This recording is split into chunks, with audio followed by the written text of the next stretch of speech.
بسم الله الرحمن الرحيم.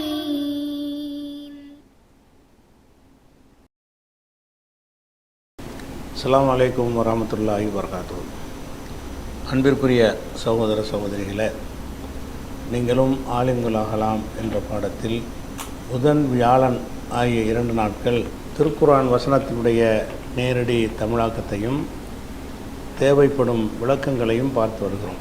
இதுவரைக்கும் சூரத்துல் பக்ராவில் 276 வசனங்களை நம்ம பார்த்து முடிச்சிருக்கிறோம். இன்றைக்கி 277வது வசனம். இது பொதுவான விஷயங்கள் தான், அர்த்தம் செஞ்சாலே உங்களுக்கு விளங்கக்கூடிய விஷயங்கள் தான், விளக்கம் சொல்ல வேண்டிய அளவுக்குள்ள விஷயம் இல்லை. அந்த வசனம் என்ன சொல்லுதுன்னு கேட்டால், இன்னல்லதீன ஆமனும், நம்பிக்கை கொண்டவர்கள், ஆமனுன்னா நம்பிக்கை கொண்டார்கள், அல்லதீன ஆமனுன்னா நம்பிக்கை கொண்டவர்கள் அப்படின்னு ஆட்களை குறிக்கிறதா மாறிடும். அப்போ இன்னல்லதீன ஆமனும் நம்பிக்கை கொண்டவர்கள், அமிலு சாலிஹாத்தி நல்லவைகளை செய்தவர்கள், அமிலன்னா செஞ்சான், சாலிஹன்னா நல்லது, சாலிஹாத்துனா நல்லவைகள், அமிலு சாலிஹாத்தி நல்லறங்களை செய்தவர்களும், வகாமு சலாத்த தொழுகையை நிலைநாட்டியவர்களும், எல்லாத்துலேயும் அல்லதீன வந்துடும்.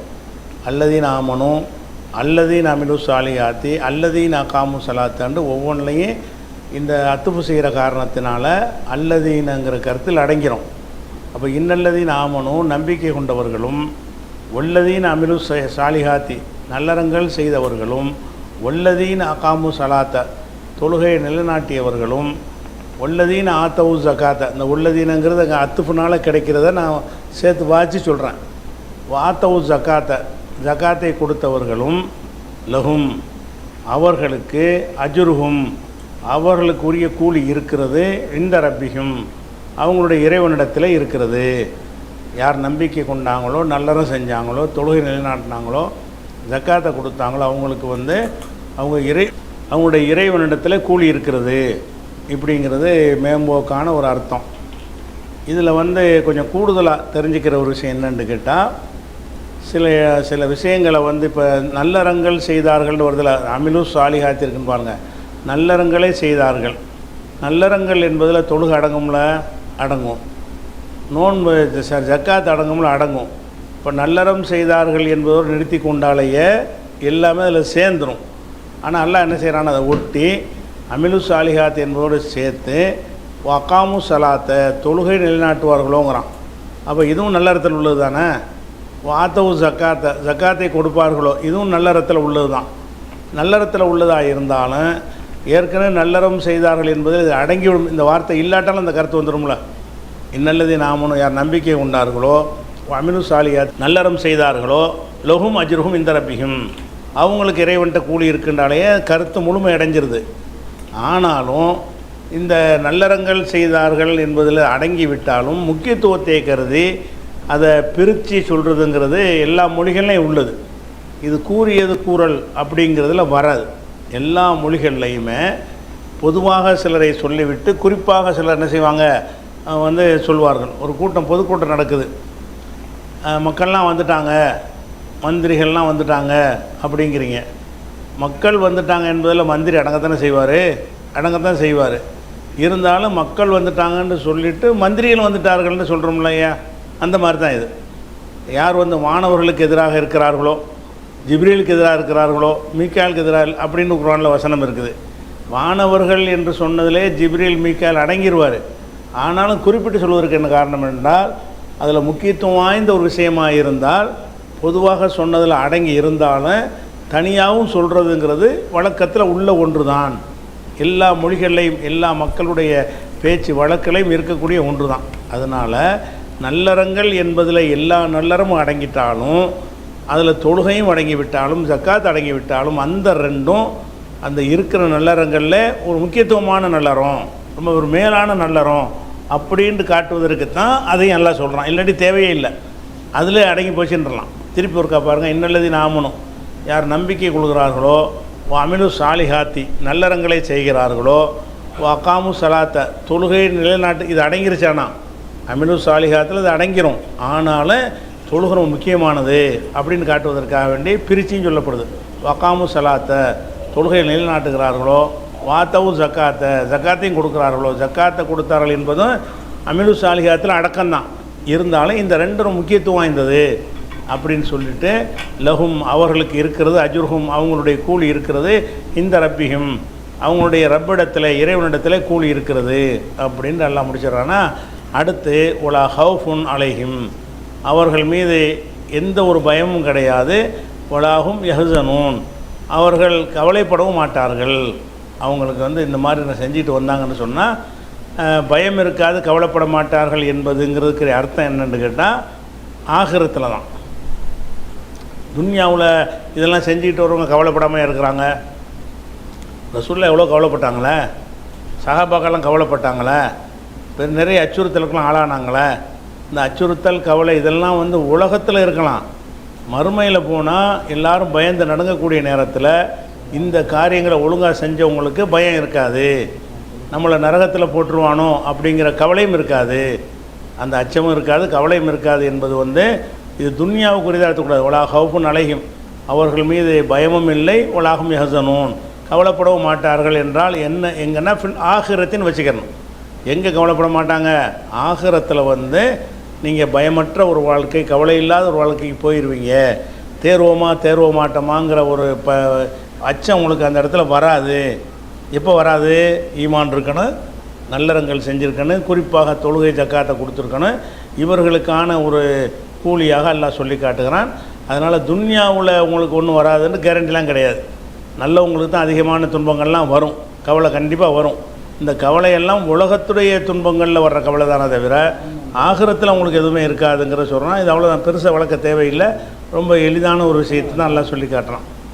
அடுத்ததாக 278வது வசனம், யா ஐயுஹல்லதீன ஆமனு நம்பிக்கை கொண்டவர்களே, இத்தக்குள்ளாக அல்லாஹ்வை அஞ்சு கொள்ளுங்கள், வதரு விட்டுவிடுங்கள். வதரை என்றால் விட்டுவிட்டான்னு அர்த்தம். வதருடைய வருங்காலம் எதரு. எதருவிலேருந்து அமரெடுத்து என்ன தர் தரா தரு. தருன்னா உத்துருக்கு விட்டு விடுங்கள். தரக்கன்னா விட்டு விட்டான்னு வருதில்ல, தரக்க எத்துருக்குலேருந்து உத்துருக்குன்னு சொல்கிற மாதிரி உள்ள வாசகம் இது. இத்தக்குள்ளாக அல்லாஹ்வை அஞ்சு கொள்ளுங்கள், தரு நீங்கள் விட்டு விடுங்கள், மா பக்கிய மின்னர் ரிபா. ரிபான்னா வட்டி, வட்டியில் எஞ்சியதை விட்டு விடுங்கள். அல்லது பக்கிய மின்னர் ரிபா, வட்டியில் வந்து எஞ்சியதை நீங்கள் விட்டு விடுங்கள். எஞ்சியதை விட்டு விடுங்கள்னா என்ன அர்த்தம் அப்படின்னு சொன்னால், இப்போ வட்டியை எல்லாம் வந்து ஹராமாக்கிட்டா இனிமேல் கொடுக்குற ஒரு விஷயத்தில் நம்ம வட்டி வாங்காமல் இருந்துடலாம். ஏற்கனவே வட்டி கொடுத்துட்டு இருந்தோன்னு வைங்க, ஒருத்தருந்து வட்டி வர வேண்டி இருக்குன்னு வைங்க, அதுக்கு என்ன நிலைப்பாடு எடுக்கணும்? வேணான்றணும். அது ஏற்கனவே நீங்கள் வட்டி வாங்கி தின்னுட்டிங்கன்னா, பணத்தை கலெக்ஷன் பண்ணிட்டீங்கன்னு சொன்னால் அதை நீங்கள் வச்சுக்கிறலாம்னு எல்லாம் சொல்லிட்டோம். அதுக்கு 776வது வசனத்தில் நம்ம அதை பார்த்துட்டோம். போன வாரம் நடத்தின பாடத்தில் பார்த்துட்டோம்.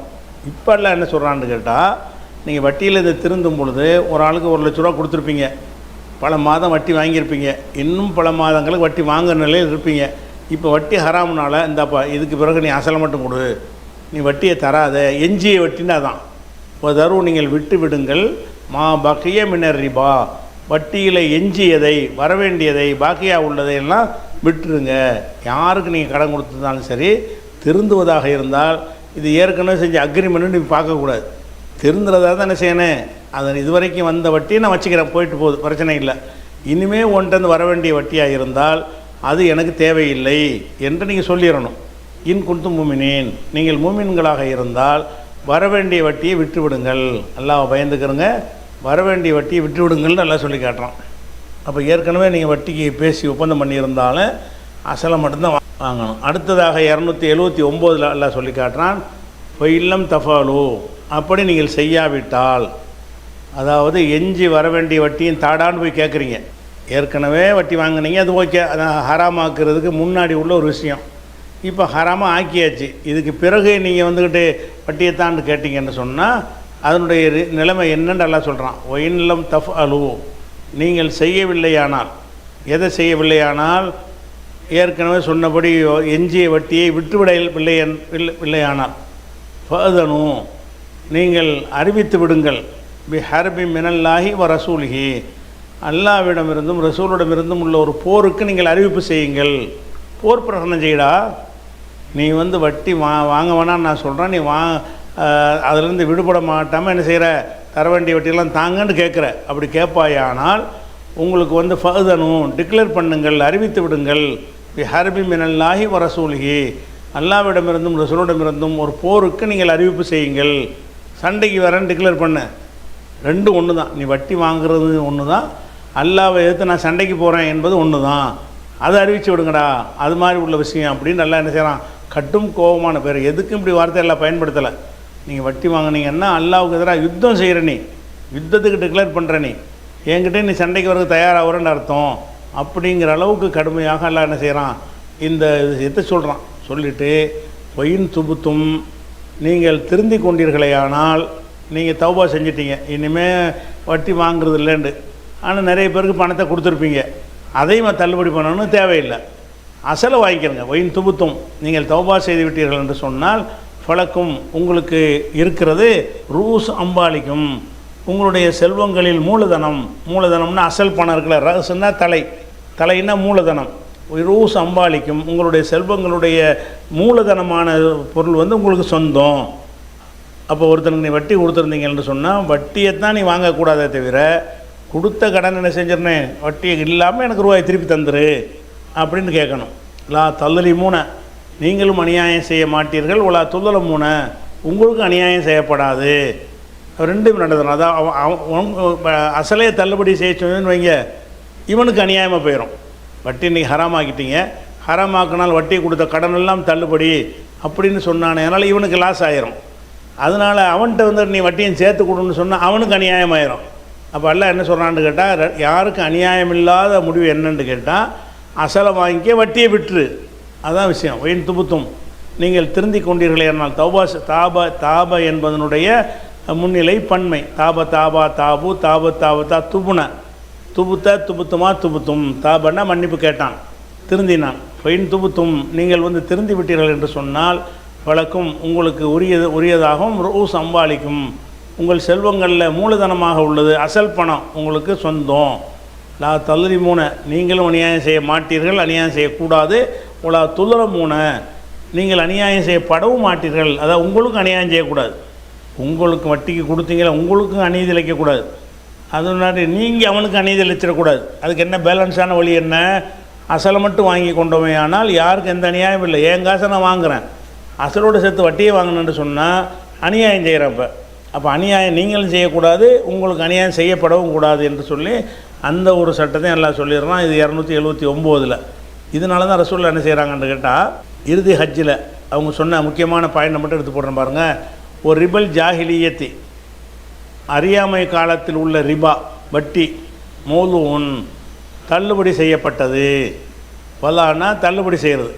கடன் சம்பந்தமாக பேசும்போது வலா என்ற வலாண்டா வைக்கிறதுன்னு அர்த்தம். அது வந்து கடனோட சேர்த்து பாசனம்னு சொன்னால் கடனை தள்ளுபடி செய்கிறது. ஒரு ரிபல் ஜாஹிலியத்தி, அறியாமை காலத்தினுடைய வட்டி வந்து மௌலூன் தள்ளுபடி செய்யப்படுகிறது. அவ்வளவு ரிபன், முதலாவது வட்டி, அளவு ரிபானா, எங்களுடைய வட்டியை நான் தள்ளுபடி செய்கிறேன்.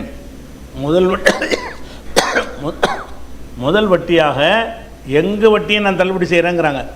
இப்போ ரசூலில் வட்டியை வாங்கினாங்க இல்லை, அது விளைக்கிறாங்க. ரிபா அப்பாஸ் இப்னு அப்துல் முத்தலிப், அப்பாஸ் இப்னு அப்துல் முத்தலிபுடைய வட்டி இருக்குல்ல, அது எங்கள் பெரியப்பா தானே, அவர் வாங்கினா எங்களை சேர்ந்தது தானே வரும். அதனால் நான் முதல்ல அப்பாஸுடைய வட்டியை தள்ளுபடி பண்ணுறேன்.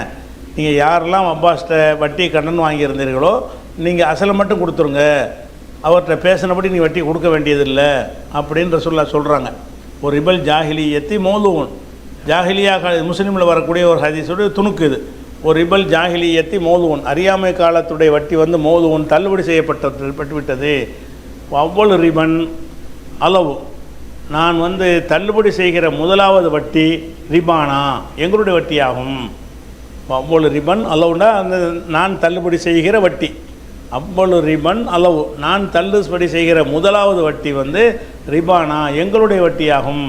எங்களுடைய வட்டி என்பதற்கு பதிலாக சொல்கிறாங்க ரிபா அப்பாஸ் இப்னு அப்துல் முத்தலிப், அப்பாஸ் இப்னு அப்துல் முத்தலிபுக்குரிய வட்டியாகும். அப்பாஸ்கிட்ட வாங்கின யாருமே வட்டி கொடுக்காதீங்க, அசலை கொடுங்க சொல்லிட்டு ஃபைன்னஹு மௌலூன் குல்லுஹு, ஃபைன்னஹு அப்பாஸுடைய வட்டி ஆகிறது மௌலூன், அது தள்ளுபடி செய்யப்படுகிறது, குல்லுஹு முழு அளவுக்கும் தள்ளுபடி. அனைத்தும் தள்ளுபடி செய்யப்படுகிறது அப்படின்னு ரசூலுல்லாஹ் டிக்ளேர் பண்ணுறாங்கல்ல, இதெல்லாம் அந்த அந்த வசனத்திற்கு உள்ள செயல் வடிவம். சரி, அடுத்தது இன்னொரு முக்கியமான ஒரு விஷயத்தை எல்லாம் சொல்கிறான். இப்போ நீங்கள் வந்து வட்டியை கடன் வாங்கிட்டான் ஒருத்தான், அவனுக்கு நீங்கள் வட்டியை தள்ளுபடி பண்ணிட்டீங்க. தள்ளுபடி பண்ணுனா கடனாளியாக அவன் இருப்பான். கடனை தந்தாகணும்ல, கடனை தந்தாகணும். அவன் எதுக்கு உங்கள்கிட்ட கடன் வாங்கினான்? இயலாமையிலான்னு வாங்குகிறான். அவன்கிட்ட கோடி கோடியாக இருந்தால் உங்கள்கிட்ட வாங்க போகிறான். அவனுக்கு இயலவில்லை, அவனுடைய சம்பாத்தியத்தை கொண்டு அந்த காரியத்தை நிறைவேற்றிக்கொள்ள முடியலைங்கும்போது தான் உங்கள்கிட்ட வந்து வட்டி கடன் வாங்குகிறான். நீங்கள் வட்டியை தள்ளுபடி பண்ணால் மட்டும் போதாது, கடன்லையும் டைம் கொடுங்கங்கிறான்லாம். கடனில் வட்டிலாம் கிடையாது, நீயோட கணக்க முடியும்னு கேட்கக்கூடாது. வட்டிக்கு ஒப்பந்தம் பண்ணிட்டியே, வட்டியை தான் உனக்கு தள்ளுபடி பண்ணுறேன், அசல் இருக்குது, அசலை போய் எண்ணி வையின்னு கேட்கலாமா? கேட்கக்கூடாது. அதுக்கு என்ன செய்யணும்? அவனுடைய ஒரு நிலைமை சீராகிற வரைக்கும் நம்ம வந்து வாய்ப்பளிக்கணும், அவகாசம் கொடுக்கணும். அப்படிங்கிற ஒரு விஷயத்தை வந்து 280வது வசனத்தில் அல்லாஹ் சொல்கிறான். எப்படி சொல்கிறான்? ஒயின்கான ரூ உசுரத்தின், உசுரத்துனா கஷ்டம், சிரமம். ஒயின்கான ரூ உசுரத்தின், சிரமம் உடையவன் இருப்பானையானால், அதாவது காசு பணத்தில் சிரமம் இருப்பானையானால், இப்போ நல்திரத்துன் இப்போ லஹூ நல்திரத்துன், அவனுக்கு அவகாசம் உண்டு. இலா மைசரத்தின், மைசரத்துனா வசதி, மைசரத்துனா வசதி, உசுரத்துனா வசதி இன்மை. அப்போ ஒயின்கான ரூ உசுரத்தின், வசதி உள்ளவன் இருப்பானையானால், சிரமப்படுபவன் இருப்பானையானால், இப்போ நல்திரத்துன் அவகாசம் உண்டு. இப்போ லஹூ நல்திரத்துன், நல்திரத்துனா அவகாசம், டைம். இப்போ லஹூ நாங்கள் வச்சுக்கிறேன். இப்போ நல்திரத்துன் என்றால் இப்போ லஹூ நல்திரத்துன், அவனுக்கு அவகாசம் இருக்கிறது. இலா மைசரத்தின், மைசரத்துன்னா வசதி, மைசரத்துன்னா சூதாட்டத்துக்கு மைசருமாங்க, அந்த அர்த்தம் இருக்குது. லேசானதுக்கு மைசருமாங்க, வசதிக்கு மைசருமாங்க. இந்த இடத்துல வசதி. இப்போ நல்திரத்துன் இலா மைசரத்தின், வசதி வரும் வரைக்கும் நீங்கள் அவகாசம் கொடுத்துருங்க. கடனையும் வட்டி கடன் கொடுக்குறீங்க, வட்டி கடன் கொடுக்கும், வட்டியை தள்ளுபடி பண்ணுறீங்க, அது ஒரு பெரிய தியாகம்தான் ஒரு மனுஷனுக்கு. அதோடு சேர்த்து என்ன செய்கிறீங்கன்னா, கொஞ்சம் லேட்டாக வாங்கிக்கிறப்போ அவசரம் இல்லை, நீ அந்த கடனை வந்து கொஞ்சம் கொஞ்சமாக தந்துரு, உனக்கு வசதி வர்ற வரைக்கும் உனக்கு டைம் தர்றேன் அப்படின்னு என்ன செய்கிறாங்க, எல்லாம் சொல்லிட்டான். சொல்லிவிட்டு அதுக்கு மேலே ஒரு படி, உலகத்தில் எவனும் சொன்னதில் பொருளாதார விஷயமாக எவனாலையும் சொல்ல முடியாத ஒரு அற்புதமான ஒரு போதனை எல்லாம் சொல்லி காட்டுறான். அந்த சத்தகு, அதையும் நீங்கள் தர்மமாக்கி விடுவது, ஹைருல்லக்கும், உங்களுக்கு சிறந்ததாக இருக்கும். வட்டி கடன் கொடுத்தீங்க, திருந்துட்டீங்க, வட்டி வேணான்றீங்க, அது சாதாரண ஒரு நிலைமை. வட்டி வேணாங்கிறதோடு சேர்த்து உனக்கு வசதிப்படும் போது கொடுக்குறீங்க, அது ஒரு மேம்பட்ட நிலைமை. வசதிப்படும் போது கொடுக்குறது அதையும் தள்ளி விட்டுட்டு, இந்த பண்ணி வச்சுக்கப்பா, தரவானா போ, தர்மம் பண்ணிட்டேன் அப்படின்னு கடனை இல்லாமல் ஆக்கிறது, கடனை நினைச்சிடுறது, கம்ப்ளீட்டாக தள்ளுபடி பண்ணிடுறது. அப்படி பண்ணிட்டீங்கன்னு சொன்னால் அது ரொம்ப மேலானது உங்களுக்கு. வன் தசத்தக்கு, நீங்கள் வந்து தசத்தக்குன்னு சொன்னால் இது சதக்காவில் உள்ளது. தசத்தக்கன்னா தர்மம் செஞ்சான், தசத்தகு வன் தசத்தகு, நீங்கள் வந்து தர்மம் செய்து கொள்வது வந்து ஹைருல்லக்கும், உங்களுக்கு சிறந்தது. அப்போ மூணாவது ஸ்டேஜ், இப்போ வட்டியை தள்ளுறதுங்கிறது ஒரு தியாகம். வட்டியை கடனை வாங்கிறதுக்கு அவகாசம் கொடுக்குறது ரெண்டாவது தியாகம் பண்ணுறோம். மூணாவதாக சரி தரவே வேணாண்டா, ஒன்றை உங்களுக்கு சம்பாரிச்சிட்டேன்ல, ரெண்டுத்துக்கு போட்டு நீ தரவே வேணாம், வச்சுக்க, அசலையும் வச்சுக்க, அப்படிங்கிற அளவுக்கு நம்ம போயிட்டோம்னு சொன்னால் அது மிக சிறந்தது. இன்குந்தும் தாளமும், நீங்கள் அறிபவர்களாக இருந்தால் இதுதான் உங்களுக்கு நல்லது. கடன் கொடுக்குறீங்கன்னு சொன்னால் தள்ளுபடி செய்யும் அளவுக்கு மனம் விரியணும். மனம் விரியம் வட்டிங்கிற அளவில் ஒருத்தர் இருந்தான்னு சொன்னால் எந்த மனிதாபமான உதவி ஒருத்தர் செய்யவே மாட்டான். மக்கள்கிட்டருந்து சுரண்டணும் இப்போ இப்படியே இருப்பான். அந்த வெறி அடங்கனமாக இருந்தால் வட்டியை தள்ளுபடி பண்ணு, டைம் கொடு, அதுவும் முடியலைன்னா தள்ளுபடி பண்ணி விடு, அது சிறந்தது.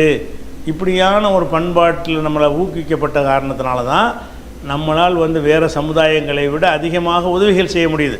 கஷ்டம், நஷ்டம், துன்பம், மழை, புயல், வெள்ளம் எது வந்தாலும் அதில் போய் நம்ம ஏன் களத்தில் நிற்கிறோம்?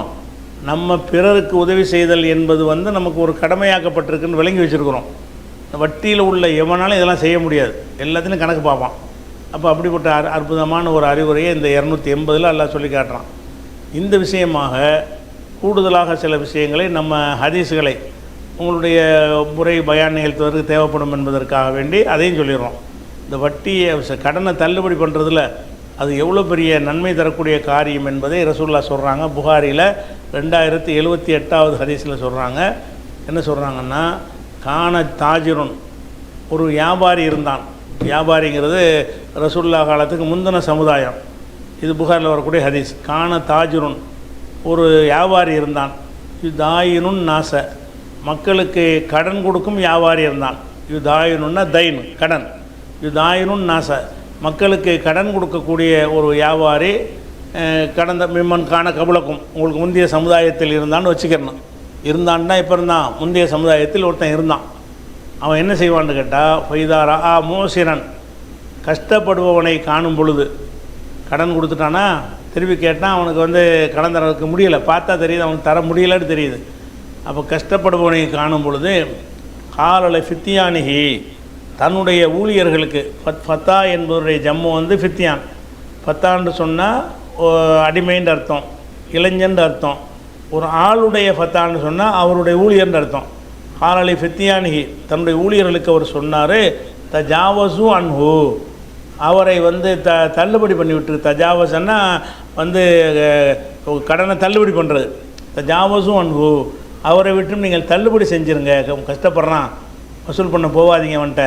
ஏன்னு கேட்டால், அல்லல்லாஹ ஐயத்த ஜாவஸ் அண்ணா, அல்லாஹ் நமக்கு தள்ளுபடி செய்யக்கூடும். நம்ம இவனுக்கு தள்ளுபடி செஞ்சோம்னு சொன்னால் நம்ம சில தவறுகள்லாம் செஞ்சுருப்போம், அந்த நன்மைகளை கம்மியாக செஞ்சுருப்போம். நமக்கு நல்ல சலுகை விலையில் என்ன செய்வான், தள்ளுபடி பண்ணி விட்ருவான், ஈஸியாக மன்னிச்சிருவான். இல்லை அல்லல்லாஹ அல்லாஹு ரப்புல் ஆலமீன் ஐயத்த ஜாவஸ் அண்ணா, நமக்கு தள்ளுபடி செய்யக்கூடும். அதனால் நீங்கள் ஊழியர்கள்ட்ட கட்டளை இட்டுருவார், கடன் கொடுத்த ஆள்கிட்ட போய் வசூலிக்கும் போது கவனமாக வசூலிக்கணும். அவன் கஷ்டப்படுறான்னு சொல்லிட்டான்னு சொன்னால் தராதப்பான்ட்டு வந்துடுங்க, அதை திரும்ப வசூலிக்க தேவையில்லை அப்படின்னு நடந்து கொண்டார் ஒரு மனிதர். அதனால் இப்போ ஜாவஸ் அல்லாஹு அன்ஹு, அல்லாவும் அவருக்கு தள்ளுபடி செஞ்சிட்டான், அவருடைய பாவங்களையெல்லாம் அல்லாஹ் தள்ளுபடி பண்ணி விட்டான். இவர் கடன் கொடுத்து கஷ்டமான ஆட்களை கண்டால் நீங்கள் தள்ளுபடி பண்ணிடுங்கன்னு ஊழியருக்கு சொன்னார்ல, அதன் காரணமாக அல்லாஹ் என்ன செய்கிறான், அவருக்கு தள்ளுபடி பண்ணிடுறான் அப்படின்ற சொல்கிறாங்க. இப்போ நம்மளும் கடன் கொடுத்தோமே, ஆனால் தள்ளுபடி செஞ்சு என்ன செய்யணும், அதுவும் பழவணும். அதே மாதிரி அதை விட முக்கியமானது என்னென்னு கேட்டால், ஒரு ஆளுக்கு நீங்கள் கடன் கொடுத்துட்டீங்க, ஒரு 100 கடன் கொடுக்குறீங்க, 100 தர்மம் செய்கிறீங்க.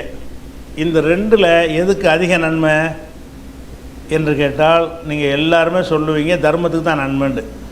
ஒரு ஆளுக்கு கடன் கொடுத்தீங்கன்னு சொன்னால், அது 100 கடன் கொடுத்தீங்க, திருப்பி வரப்போகுது. தர்மம் கொடுத்தீங்கன்னா திருப்பி வராது. அப்படி இருக்கும் பொழுது நீங்கள் தர்மம் செய்து விடுவது தான் மேலானது என்று நீங்கள் நினைப்பீங்கல்ல. அப்படி இல்லாமல் இந்த கடன் கொடுக்கறதுக்கு அவகாசம் கொடுக்குறீங்கல்ல, அது எப்படிப்பட்ட நன்மையை தரும் என்று சொன்னால், தர்மம் செய்கிற டெய்லி 100 தர்மம் செஞ்ச கணக்கு வந்துடும். ஒரு ஆளுக்கு 100 கடன் கொடுக்குறீங்க, உன் வசதி போல் தாடான்னு சொல்லிட்டீங்க. அப்போ முதல் நாளைக்கு தள்ளுபடி செய்கிறீங்களா, அன்றைக்கி 100 தர்மம் செஞ்சிட்டீங்க. அடுத்த நாளைக்கு தள்ளுபடி, அடுத்த நாளைக்கு வசூல் பண்ணுறதுக்கு அவகாசம் கொடுக்குறீங்களா, 100 தர்மம் செஞ்சிட்டீங்க. அடுத்த நாளைக்கு நீங்கள் அவகாசம் கொடுக்குறீங்கன்னா, இன்றைக்கி முடியாட்டி நாளைக்கு கொடுங்குறீங்க, 100 தர்மம் செஞ்சிட்டீங்க. இன்றைக்கி முடியாட்டி நாளைக்கு கொடுன்னு சொல்கிறீங்க. இப்படியே சொல்லிட்டு வந்தீங்கன்னு சொன்னால், ஒவ்வொரு நாளும் அந்த கடன் தொகையை தர்மம் செய்த கூலி கிடைக்குங்கிறாங்க ரசூலுல்லாஹ். எப்படி சொல்கிறாங்க, மண் அல்லற மோசிரன், மாஜாவில் 2418 ஹதீஸில் வருகிறது. மண் அல்லற மோசிரன், கஷ்டப்படுபவனுக்கு யார் அவகாசம் கொடுக்குறானோ, அல்லறன்னா நல்திரத்துன்னு வச்சுல தான் அந்த வார்த்தை தான். மண் அல்லற மோசிரன், கஷ்டப்படுறவனுக்கு யார் அவகாசம் கொடுக்குறானோ, காணலகு, இவனுக்கு ஏற்பட்டுவிடும் பிக்குள்ளி யௌமின், ஒவ்வொரு நாளும் சதக்கத்துன், நன்மை ஏற்பட்டு கொண்டே இருக்கும். அவகாசம் கொடுத்தீங்கன்னா டெய்லி 100 கொடுத்தா கணக்கு, தர்மம் செஞ்ச கணக்கு. அப்போ இப்படி குள்ளி யௌமின் ஹசனத்துன், ஒவ்வொரு நாளுக்கும் ஒரு சதக்கத்துன், ஒவ்வொரு நாளுக்கும் ஒரு தர்மம் அவனுக்கு கிடைத்து கொண்டே இருக்கும்.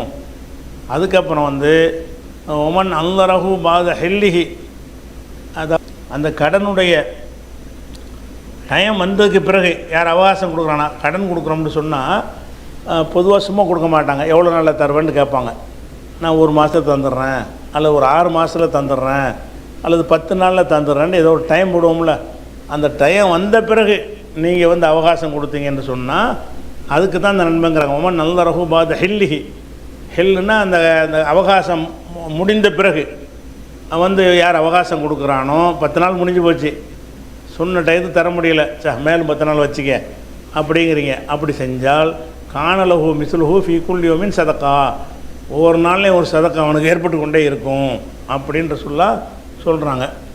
இன்னொரு ஹதீஸில் என்ன வருதுன்னா, ரெண்டு விதமாக வருகிறது. அதில் என்ன வருதுன்னு கேட்டால் ரசூலுல்லாஹ் சொல்கிறாங்க, ஒருத்தருக்கு நீங்கள் தர்மம் செஞ்சீங்கன்னு சொன்னால் அது போன்ற இருமடங்கு ஒருத்தருக்கு அவகாசம் கொடுத்தீங்கன்னு சொன்னால், கடனையும் கொடுத்துப்புட்டு நீங்கள் இன்றைக்கி தர வேணாம் நாளைக்கு கொடுன்னு அவகாசம் கொடுக்குறீங்க, ஒரு நாள் அவகாசம் கொடுத்தீங்கன்னு சொன்னால் அது போன்ற 2 மடங்கு நன்மை கிடைக்குங்கிறாங்க ரசூலுல்லாஹ்.